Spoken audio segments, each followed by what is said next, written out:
no non ne ca de cantata ne hame te me kara kai arone hang của mỹ sản đồ mì hố xả cào thì cá đạt đâu mì hô mì hết xả tăng mì cắn xả tao rồi háo mì ra rồi ké tạt tăng rồi hang cả răng mày.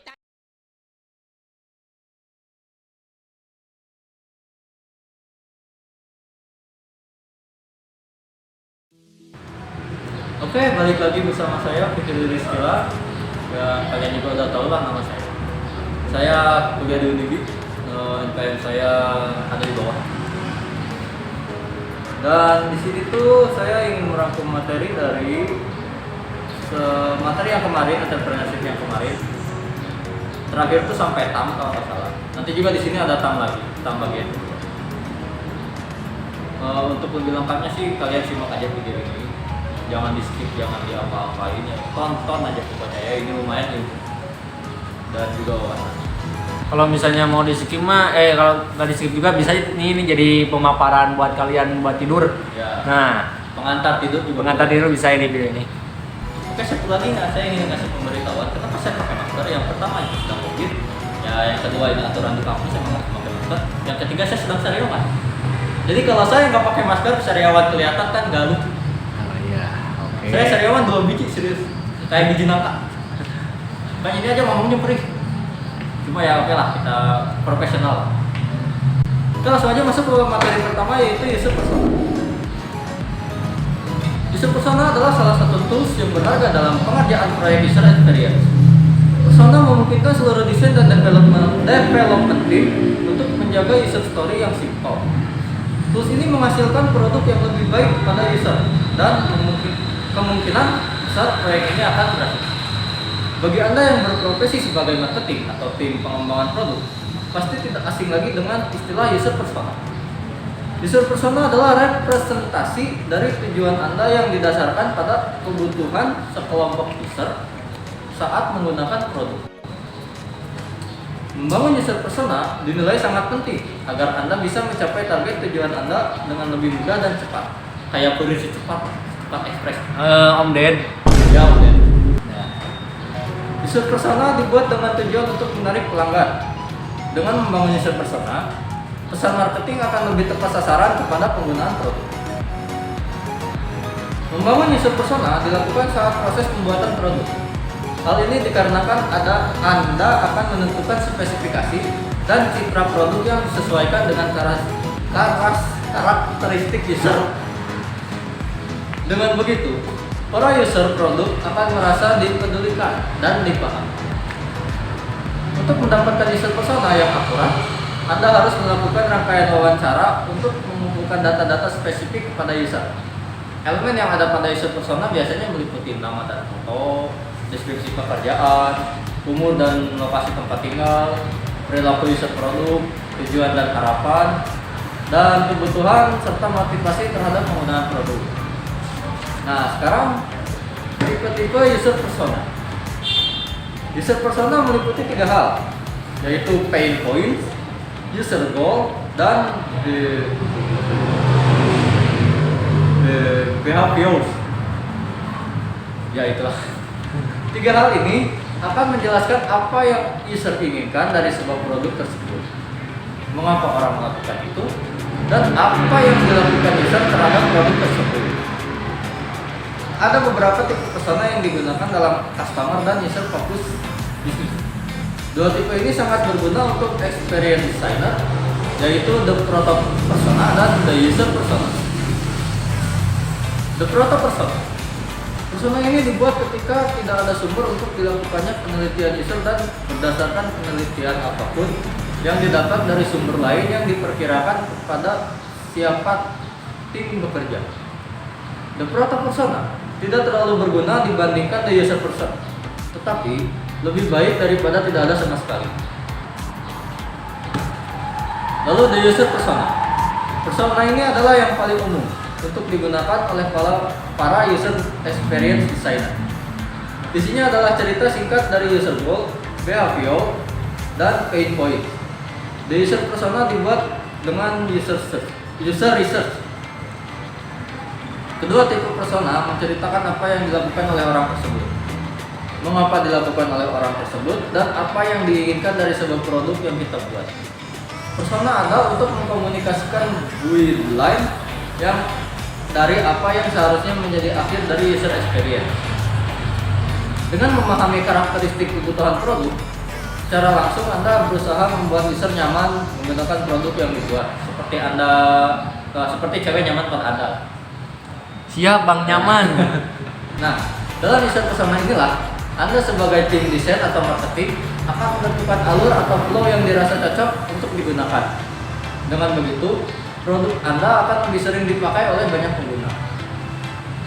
Sebuah user persona haruslah menjelaskan observasi dari penelitian, fokus pada sekarang dan tidak pada apa yang akan terjadi di masa yang akan datang, realistis dan tidak menjunjung perilaku atau keinginan, tidak ego lah. Membantu menetapkan dasar dari tugas user experience. Ya, keempat ini itu harus ada dalam sebuah user persona. Persona juga harus membantu dalam pemahaman tentang user itu sendiri, seperti isi dalam produk yang akan digunakan, perilaku user saat itu, sikap user pada umumnya, keinginan atau kebutuhan dari produk yang didesain, kesulitan untuk mengatasi situasi saat itu, dan tujuan user.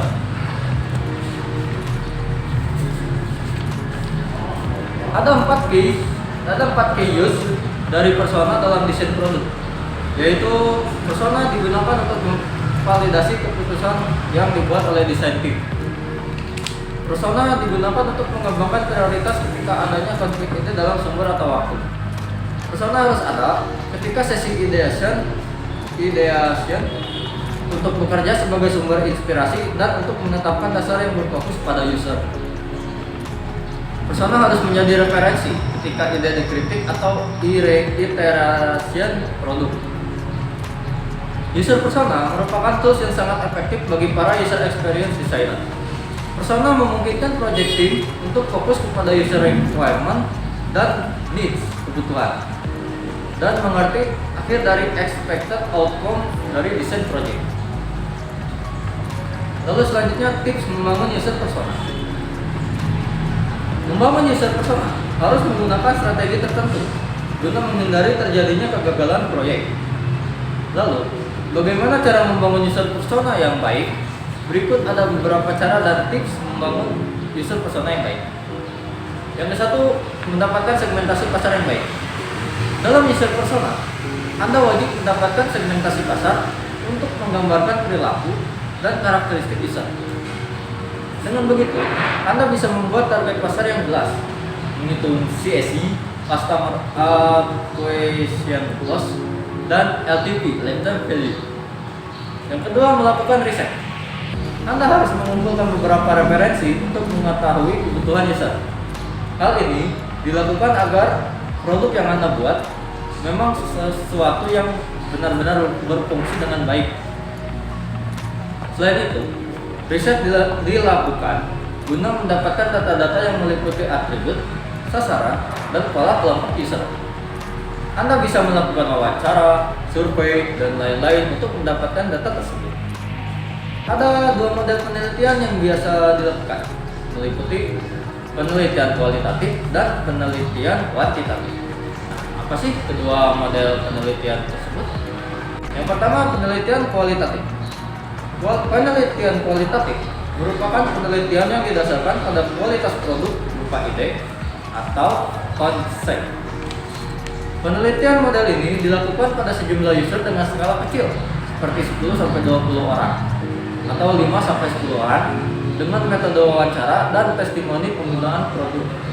Yang biasa Anda lihat kayak apa ya? Testimoni penggunaan produk kayak di pasar-pasar biasanya kayak gitu. Yang kedua, penelitian kuantitatif merupakan penelitian yang didasarkan pada kuantitas untuk membuktikan hipotesis yang sudah ada. Penelitian model ini dilakukan pada sejumlah user dengan skala besar dengan metode survei dan long file analysis atau site traffic. Yang ketiga, menemukan pola-pola user. Saat wawancara dilakukan, Anda harus menemukan pola-pola user guna menentukan kelompok user produk Anda. Setelah itu, buatlah model awal dengan acuan pola-pola tadi. Tunjukkan model awal yang telah Anda buat kepada tim desain atau marketing agar mereka memahami model tersebut. Yang keempat, mulai membuat user persona. Setelah melakukan langkah-langkah di atas, ya ibaratnya. Ya.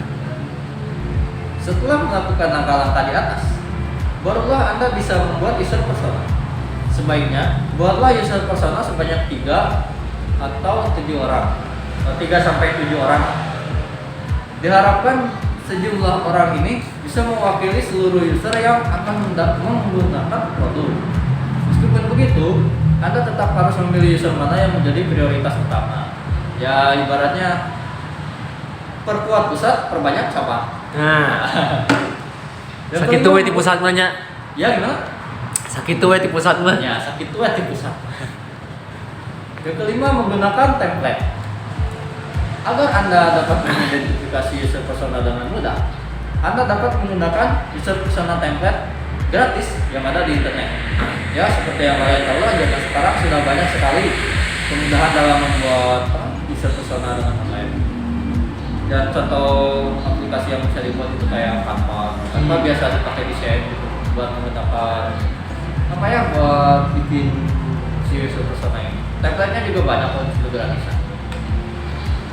Selain memperindah penampilan, template ini juga memudahkan Anda untuk mengisi data-data pendukung user yang lain, seperti kebiasaan sehari-hari yang dilakukan oleh si user, personalitinya, teknologi yang sering digunakan, atau brand favorit yang sering dipakai. Dengan begitu, Anda tidak perlu repot-repot lagi membuat desainnya dari awal sehingga menghemat waktu dan mempercepat realisasi pembuatan produk. Yang keenam, tunjukkan hasil akhir kepada rekan. Hasil akhir user persona wajib dipresentasikan kepada stakeholder atau rekan satu tim Anda. Hal ini dimaksudkan untuk mendapatkan feedback mengenai hal-hal apa saja yang harus diperbaiki, kayak revisian lah gitu, kayak bimbingan skripsi, bimbingan.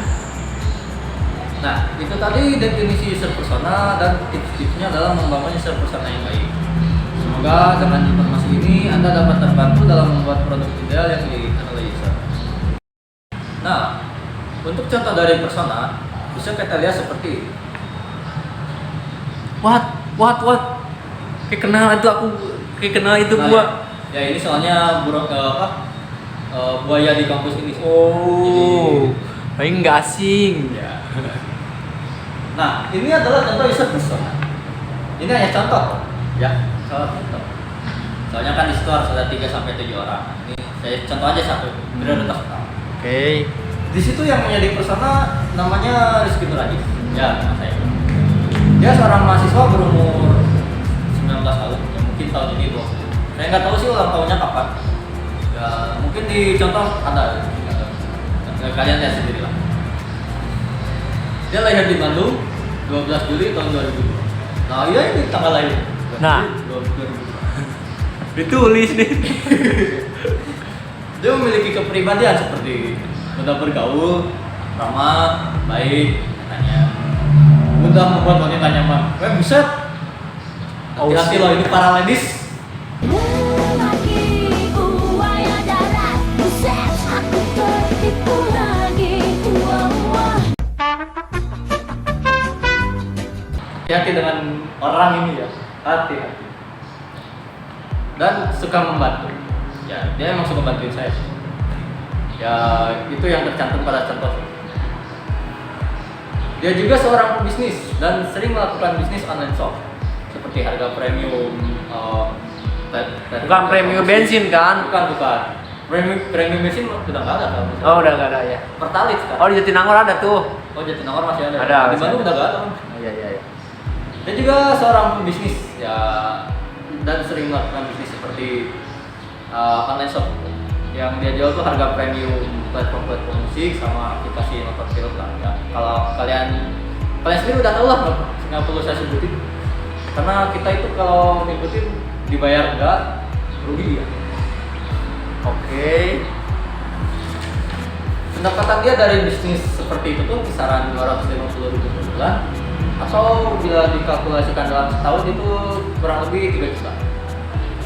Goals dia adalah mendapatkan nilai yang baik dan memuaskan, sukses dalam mengembangkan bisnis, dan dapat bermanfaat bagi orang lain. Wow, mulia sekali ya.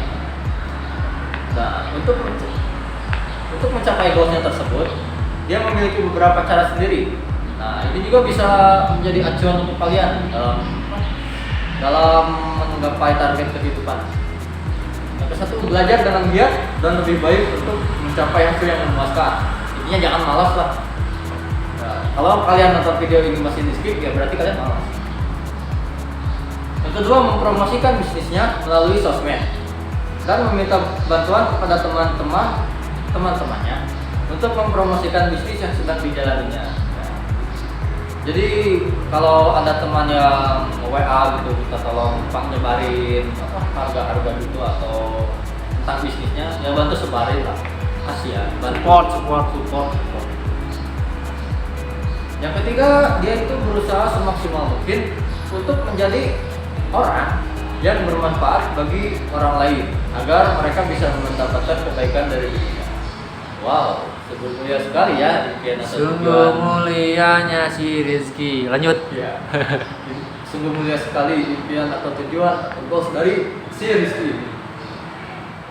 Pokoknya kita doakan saja semoga apa yang diinginkan bisa terwujud dan sukses di kemudian hari.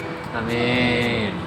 Oh ya, by the way, si Rizky ini kalau kalian mau tahu IG-nya gitu atau ingin kenal lebih dekat dengan dia, boleh langsung cek IG-nya, ada di bawah sini atau linknya ada di deskripsi. Nah, saya catat.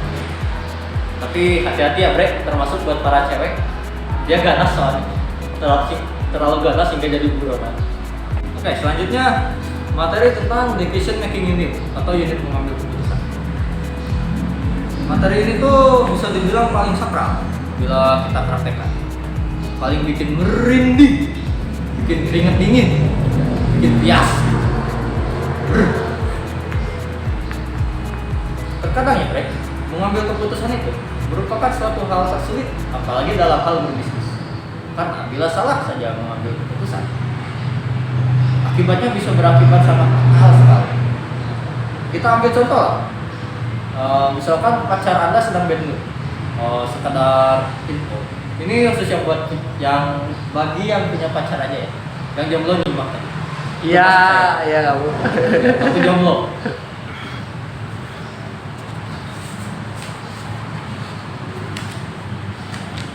Nah, misalkan pacar Anda sedang bad mood dan muka-mukanya tuh muka-muka cemberut gitu banget. Nah, Anda yang tidak tahu kenapa dan apa alasan dia seperti itu, dihadapkan dengan dua pilihan: menanyakan dia kenapa atau membujuknya dengan sesuatu atau barang. Sebetulnya dua pilihan itu tuh sangat mudah, tapi karena situasi yang diambang batas dan sedang memanas, maka keputusan memilih pun menjadi semakin sulit. Itu ilustrasi. Jadi tadi itu sekedar ilustrasi atau bayangan saja sebagai contoh dari pengambilan keputusan betapa sulitnya. Meskipun pengambilan keputusan dalam hal berbisnis itu dibilang sulit, tapi bila Anda sudah mengetahui decision making unit atau unit pengambil keputusan, maka Anda rasa pengambilan keputusan akan terbilang biasa saja dan aja. Maka dari itu lanjutkan menonton video ini, jangan sampai di skip, jangan sampai udahan, apalagi menutup YouTube-nya. Maka soalnya video ini mengandung wawasan lebih. Semoga. Error.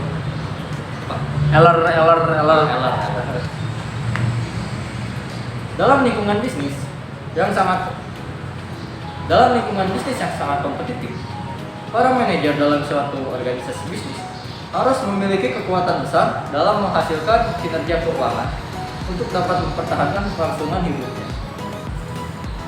Para manajer dihadapkan pada berbagai pilihan yang harus diambil dalam menentukan langkah-langkah bagi perjalanan organisasinya.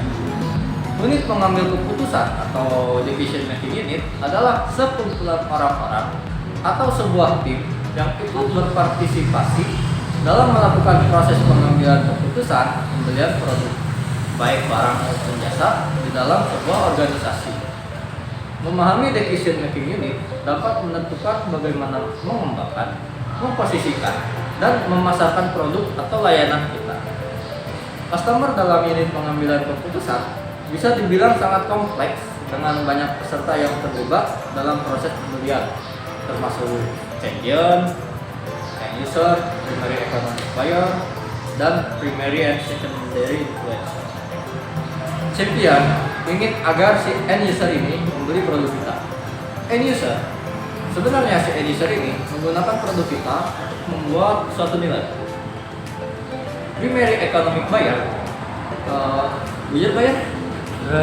Bayar. Primary Bukan bayar economic buyer membuat keputusan utama dalam menandatangani pengeluaran uang. Jadi seperti kayak bendahara. Primary and secondary influencer mempunyai pengalaman yang lebih baik dan bisa mempengaruhi orang banyak. Jadi sales. Jadi kurang lebihnya decision making itu seperti ini. Nah, dia kan setelah bulat-bulat itu, yang di sini ada bulat dan cantum lagi garis-garis. Terdapat beberapa pemain kunci di dalam proses pengambilan keputusan tersebut. Antara lain ada inisiator, penjaga gawang, pembeli, pengambil keputusan, pengguna dan yang mempengaruhi.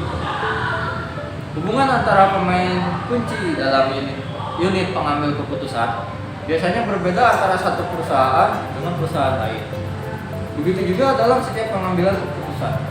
Setiap situasi yang berbeda biasanya juga mempunyai pendekatan yang berbeda pula. Setiap cewek yang berbeda biasanya mempunyai pendekatan yang berbeda pula. Ya, sama aja kan? Setiap pribadi bisa mempunyai lebih dari satu peran. Misalnya, seorang yang mempengaruhi, influencer, juga dapat berperan sebagai inisiator. Oleh karena itu, setiap peran yang ada kebanyakan tidak bersifat eksklusif. Oke. Influencer. Orang-orang yang mempengaruhi adalah orang-orang yang berperan untuk memberikan tanggapan, saran, dan masukan secara persuasif kepada tim decision making ini, terutama kepada pengambil keputusan atau decider. Orang-orang yang masuk ke dalam kategori ini contohnya adalah konsultan yang diangkat oleh perusahaan untuk membantu mengambil keputusan, pengacara yang diminta pendapat terkait hal-hal yang berhubungan dengan hukum, atau orang-orang yang bersifat informal, misalnya teman atau keluarga yang memberikan saran kepada para pengambil keputusan. Yang kedua, inisiator. Inisiator adalah pemain kunci yang mengetahui bahwa ada beberapa kebutuhan yang harus dipenuhi dalam rangka memberikan kepuasan atau menyelesaikan sebuah masalah. Banyak faktor yang dapat menstimulasi orang-orang untuk mempunyai inisiasi dalam membantu proses pengambilan keputusan. Faktor yang paling sering muncul adalah keinginan untuk meraih efisiensi dan efektivitas. Misalnya dalam rangka meraih efisiensi, maka para inisiator tersebut mengusulkan kepada organisasi untuk mengganti peralatan-peralatan yang dirasa sudah tua dan tidak efisien lagi. Seorang inisiator harus mempunyai sifat proaktif, bukan orang-orang yang reaktif, karena mereka biasanya selalu melakukan segala sesuatunya jauh ke depan. Lalu ada gatekeeper atau penjaga gerbang. Ya, gerbang atau gatekeeper. Gate kan gerbang. Penjaga gerbang adalah individu-individu di dalam sebuah organisasi yang mempunyai peran memegang tombol mulai atau berhenti dalam proses mengambil keputusan.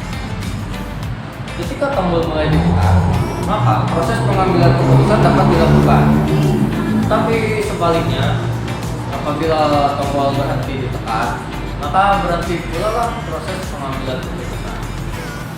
Penjaga gawang harusnya selalu proaktif untuk mencari informasi-informasi terbaru dan valid terkait dengan proses pengambilan keputusan, sehingga dapat memberikan rekomendasi apakah proses ini dapat diteruskan, ditunda, atau bahkan diberhentikan sama sekali. Dalam beberapa kasus, orang-orang yang berperan sebagai penjaga gerbang dianggap bertanggung jawab dalam lambatnya proses pengambilan keputusan, bahkan mengagalkan proses pengambilan keputusan itu sendiri. Jadi si penjaga gerbang itu punya tanggung jawab yang besar lah. Dan kalau dilogikakan dalam main bola kan dia harus ngejaga biar bola nggak masuk kan. Nah, kipernya lah. Lalu ada pembeli atau buyers. Pembeli adalah fungsi profesional yang ada. Ya, itu suara motor. Itu lewat itu aja.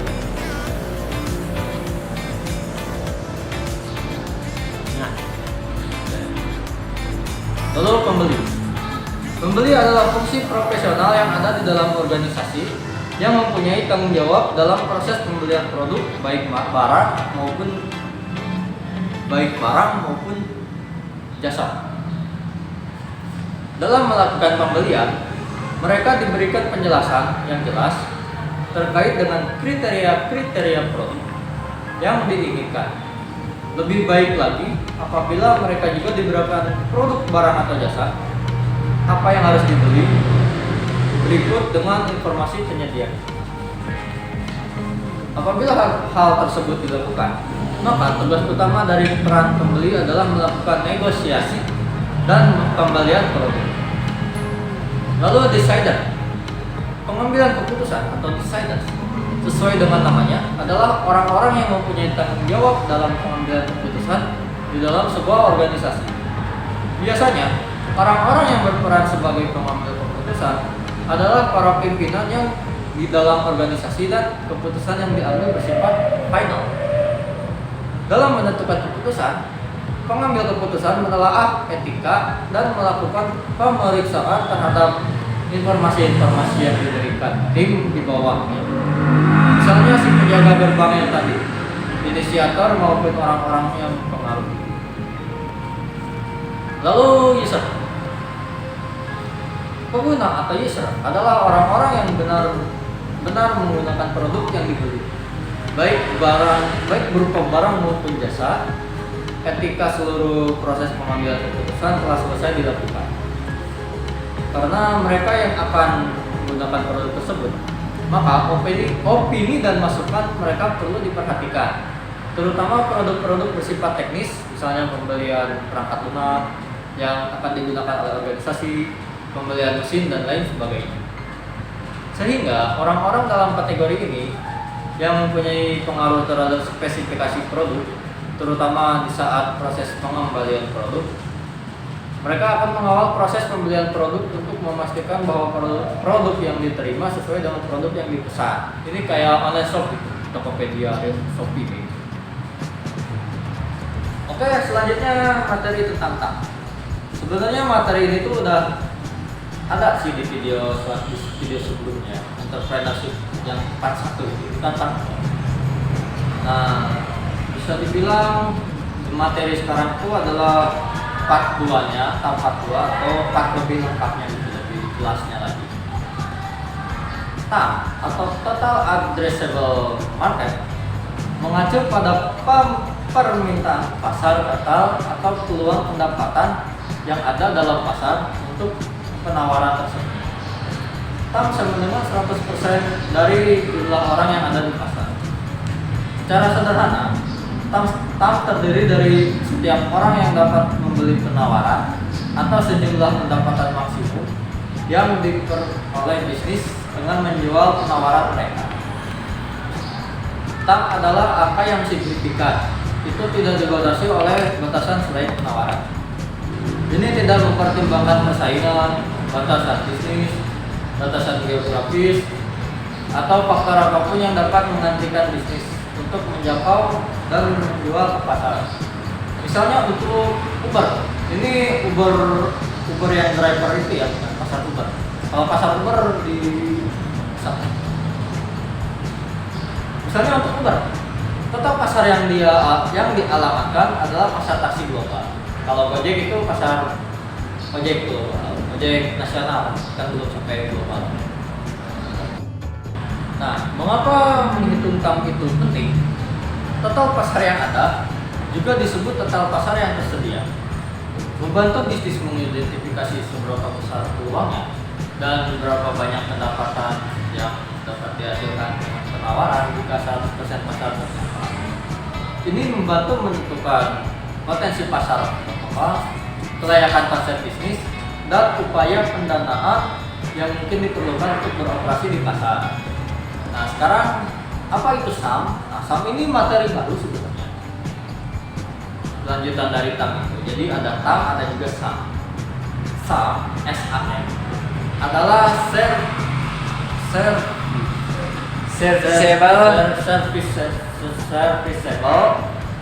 available market. Serviceable available market atau pasar yang tersedia yang dapat dilayani adalah bagian dari total pasar yang tersedia yang sebenarnya dapat diperoleh bisnis. Ini adalah total volume penjualan dari penawaran tertentu yang dapat dijual oleh semua vendor dalam wilayah tertentu yang dapat dioperasikan. SAM sama dengan beberapa persen dari TAM yang ada dalam wilayah bisnis yang dapat dioperasikan. Ini memperhitungkan semua faktor yang membatasi jangkauan ke total pasar seperti batasan geografis, pembatasan demografis, pembatasan sumber daya, pembatasan regulasi, dan pembatasan budaya serta pembatasan perilaku. Untuk Uber sendiri, pasar yang tersedia dan dapat diservis pada awalnya. Untuk Uber sendiri, pasar yang tersedia dan dapat diservis pada awalnya terbatas pada pasar taksi di Amerika Serikat dan pengguna yang menggunakan smartphone. Nah, mengapa menghitung SAM itu penting? Pasar tersedia yang dapat dilayani adalah gambaran realistis dari pasar yang sebenarnya dapat disadap setelah mempertimbangkan faktor pembatas yang tidak dapat diubah. Misalnya jika sebuah bisnis membantu aplikasi seluler yang membantu orang tua menemukan anak-anak mereka kayak GPS gitu. SAM bukanlah jumlah total pengguna ponsel cerdas, melainkan orang tua dari anak-anak berusia 5-12 tahun yang menggunakan smartphone Android yang menjalankan versi terbaru. Di sini kita mengasumsikan bahwa aplikasi tersebut khusus untuk smartphone Android saja. Selanjutnya SOM. Nah, SOM ini juga materi baru, lanjutan dari TAM. Jadi ada TAM, ada SAM, ada SOM. Jadi apa itu SOM? SOM, SOM atau Serviceable Obtainable Market adalah bagian dari pasar yang dapat dilayani dan dapat dicapai secara realistis dalam jangka yang sangat pendek. Dalam jangka pendek lah, nggak sangat pendek ini. SOM sama dengan beberapa persen dari SAM yang dapat dicapai bisnis secara realistis dalam jangka pendek hingga menengah. Secara sederhana, SOM juga disebut pangsa pasar. Adalah bagian realistis dari pasar pelanggan aktual yang dapat diperoleh bisnis selama beberapa tahun pertama operasi. Ini mempertimbangkan pembatasan kompetitif, keuangan, ceruk kan? Iya. Ceruk dan berbasis sumber daya sambil memprediksi jangkauan realistis selama tahun-tahun awal operasi. Faktor SOM sendiri terdiri dari batasan penawaran, batasan penargetan, rencana pemasaran, saluran distribusi, batasan kompetitif, dan keterbatasan yang berkaitan dengan keuangan dan sumber daya lainnya. Nah, mengapa sih menghitung SOM itu penting? Semua juga ada alasannya, bro. Kenapa menghitung SOM itu? SOM sangat penting bagi para pendiri dan investor karena membantu bisnis menetapkan tujuan dan sasaran jangka pendek dan menengah yang realistis, membantu investor dan pendiri memahami potensi pasar, dan membantu para pendiri memanfaatkan sumber daya mereka yang terbatas pada awalnya. Nah, kesalahan perhitungan tampung semuanya juga pasti ada kesalahannya, makanya kita harus saling hati-hati. Dalam menghitung TAM juga ada kesalahannya, jadi saya kasih tahu ini bagaimana sih, apa saja kesalahan-kesalahan yang saya dilakukan saat menghitung TAM. Startup yang tidak berpengalaman dalam putaran pendanaan benih dan seri A adalah tempat untuk mencari metrik harga yang jauh. Ini sangat umum, namun mereka perlu menerapkan konsep-konsep ini. Bagaimana dan mengapa? Paling sering adalah campuran terlalu terhanyut ke dalam produk atau konsep bisnis itu sendiri tanpa menghitung angka atau tidak memiliki orang yang benar-benar dianggap sebagai penghancur angka dalam tim. Bagi investor, hal pertama yang ingin mereka ketahui adalah seberapa kecil resikonya dan jenis ROI yang layak seperti apa yang dapat mereka harapkan dalam jangka pendek dan menengah. Pada akhirnya, disitulah karet bertemu dengan jalan. Tidak peduli seberapa gila-gilaan konsep produk baru Anda, jika angka ini tidak ada atau memang ada tapi mereka jelas jauh, kemudian Anda akan dikirim kembali ke papan gambar kepala di gardu. Ya, Bahasa mungkin ya. Dari bahasa itu yang dia. Terus nggak tahu maksudnya apa. Kalian yang tahu boleh.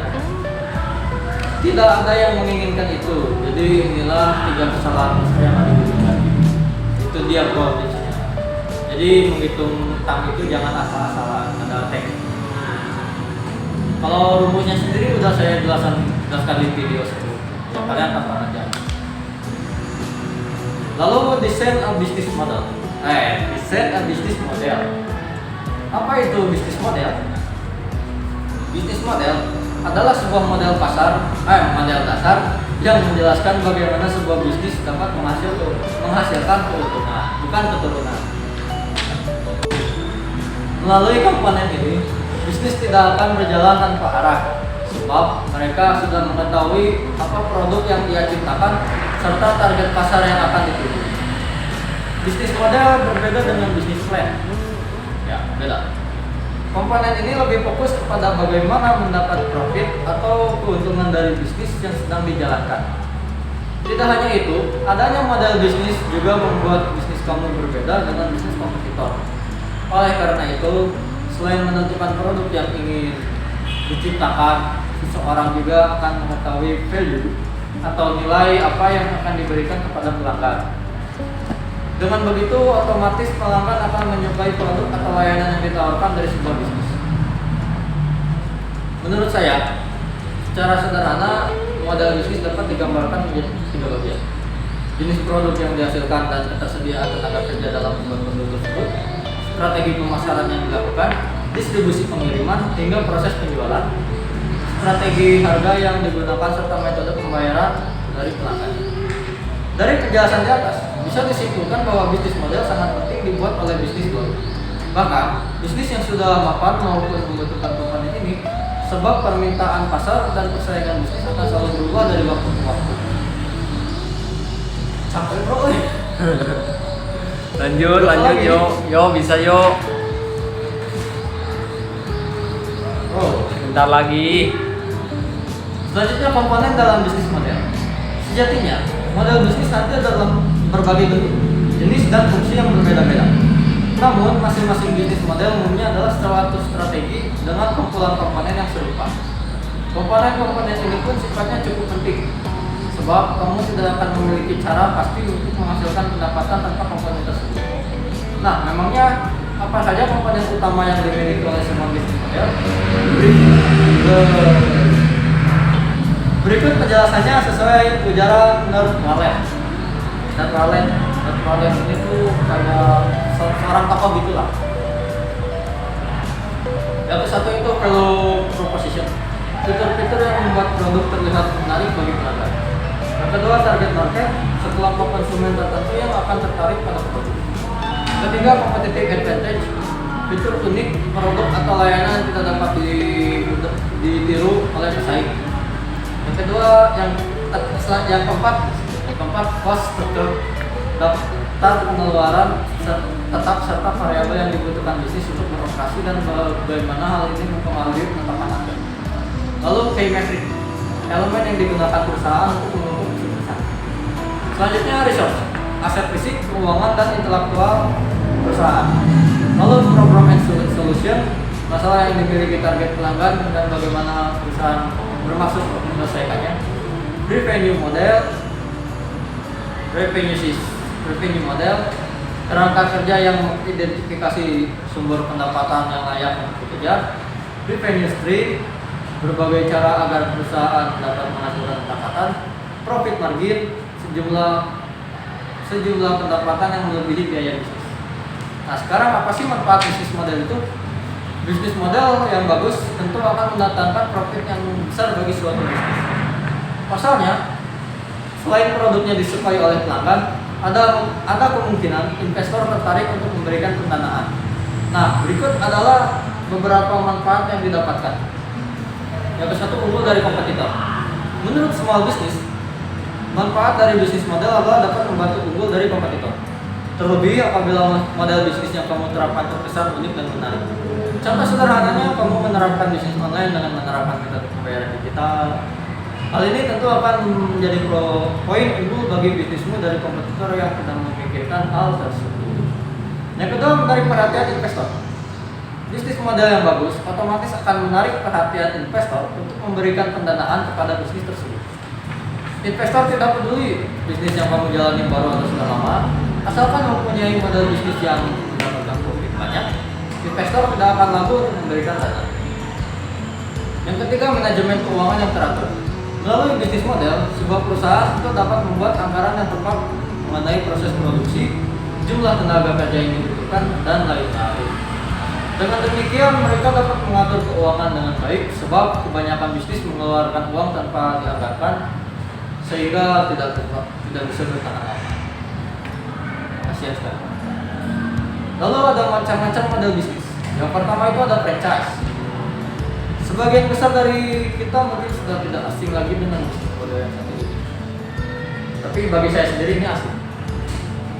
Model bisnis ini biasanya dikenal dengan sebutan waralaba.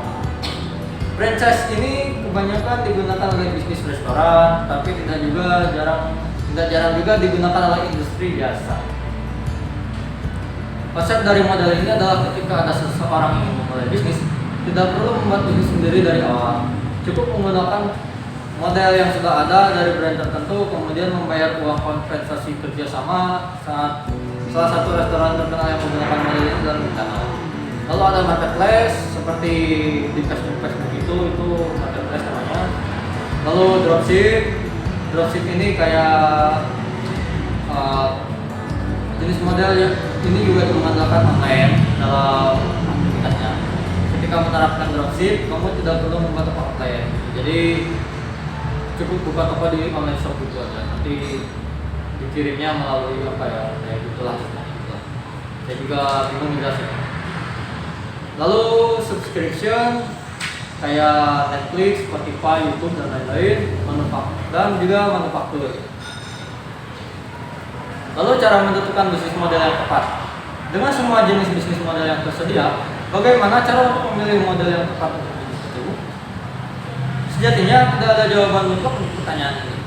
Sebab model bisnis yang paling cocok akan bergantung sepenuhnya pada ruang operasi dan biaya yang dimiliki usaha. Namun untuk mempersempit pilihan, ada beberapa pertanyaan yang bisa kamu tanyakan pada dirimu sendiri. Seperti bagaimana produk atau layananmu akan menentukan pelanggan? Lalu apa langkah yang kamu ambil untuk meraup revenue? Yang ketiga, siapa target pelanggan dari badan usaha? Yang selanjutnya, berapa biaya awal yang saat ini kamu miliki? Lalu yang terakhir, apakah sekiranya kamu memerlukan dukungan finansial atau dari investor? Ya, akhirnya setelah sekian lama berbicara dan menyampaikan materi, saya selesai juga menyampaikan materi ini kepada kalian dan juga tugas kelas saya terpenuhi gitu. Semoga ya nilainya bisa bermanfaat. Amin. Amin. Tapi di sisi lain selain itu jangan lupa like sama subscribe, karena itu juga bisa mendapatkan menambah semangat saya bikin video lagi. Jangan lupa like, subscribe dan juga komen, bagikan juga video ini agar teman-teman kalian bisa mendapatkan ilmu dan wawasan dari video saya kali ini. Bisa banyak tahu mengenai apa itu enterprise.